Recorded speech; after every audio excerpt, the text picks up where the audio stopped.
Davom etamiz. 25-may bitiruvchilar maktab hayoti bilan xayrlashadigan sana. Ammo bu kun har yili ijtimoiy tarmoqlarda tarqalgan turli shov-shuvli voqealar bilan ham yodimizda qoladi. Avtomobilda karvon bo'lib harakatlanish, tungi restoran bazmlari, bularning bari jamoatchilikni o'ylantirmay qolmayapti. Shu bois bu yil ham bitiruv tadbirlarini qanday o'tkazish kerakligi va tartib joriy etish masalasi yana kun tartibiga chiqmoqda. Bu boradagi rasmiy tavsiyalar va amaliy choralar haqida Muhammad Amir Hayotzodaning lavhasida batafsil tanishishingiz mumkin. Maktablarda so'nggi qo'ng'iroqni o'tkazish bo'yicha tavsiyalar e'lon qilindi. Unda restoran, xonadonlarda bitiruv oqshomini o'tkazish, sovg'aga pul yig'ish, bayramga qimmatbaho kiyim sotib olish, yengil mashinalarda sayr, guruh bo'lib bog' va suzish joylariga borish qat'iyan taqiqlanadi. Taqiqlovlar belgilangan, ya'ni o'sha o'quvchi yoshlar tomonidan so'ng qo'ng'iroq tadbirlanish, turli dabdababozlik bilan o'tkazishga yo'l qo'ymaslik, buning uchun o'sha o'quvchilardan yoki ota-onalardan pul mablag'lari yig'ish holatlariga qat'iy chek qo'yish belgilangan.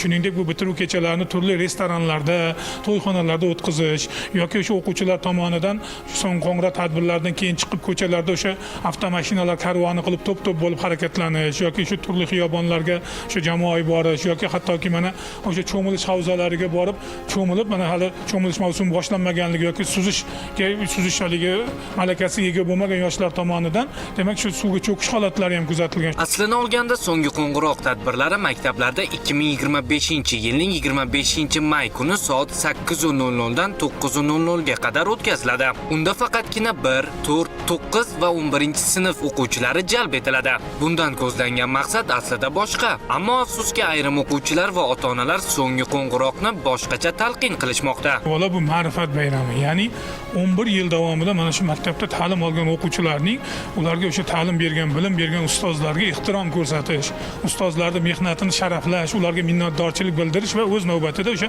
maktabda eng yaxshi a'lo baholarga o'qib, namunali xulqi bilan, yangilik tashabbuskorliklari bilan boshqa tengdoshlarga namuna bo'lgan shu yoshlarimizni, o'quvchilarimizni taqdirlashga bag'ishlangan tadbir. Tadbirlar mahalla faollari, ota-onalar va huquqni muhofaza qilish idoralari vakillari bilan hamkorlikda yong'in va texnika xavfsizligi qoidalariga amal qilingan holda tashkil etiladi. Aynan o'sha kuni o'quvchilarning ota-onalari farzandlarining ustidan nazoratni kuchaytirishi maqsadga muvofiq. Albatta ota-onalarga bu farzandlarni juda ham katta bir hayot bosag'asida turadigan eng bir quvonchli hayajonli damlarda ular quvonchiga sherik bo'lib, bu kabi salbiy holatlarda oqibati haqida farzandlarga tushuntirishsa, o'sha so'nggi qo'ng'iroq tadbirlari maktabda tugagandan keyin chiqqandan keyin farzandlarni boradigan joylarini o'sha nazorat qilishsa, o'ylaymanki biz bunday salbiy holatlarni oldini birgalikda olgan bo'lamiz. 25-may ko'zlarda quvonch, yuraklarda orzu bilan to'la kun. Ammo ba'zida bu quvonch ko'z yoshiga aylanishi mumkin. Ehtiyotsizlik, nazoratsizlik yoki bir lahzalik xato butun umrga iz qoldiradi. Bayram bu xotira, lekin u fojia bilan emas, balki baxt bilan yodda qolishi zarur. Sababi har bir bitiruvchi sog'-omon, baxtli kelajakka qadam qo'yishi zarur. Ana shunday dolzarb mavzularni biz bilan birgalikda kuzatib boring. Muhammad Amir Hayotzoda, Dilshod Soatov, Hudud informatsion dasturi uchun.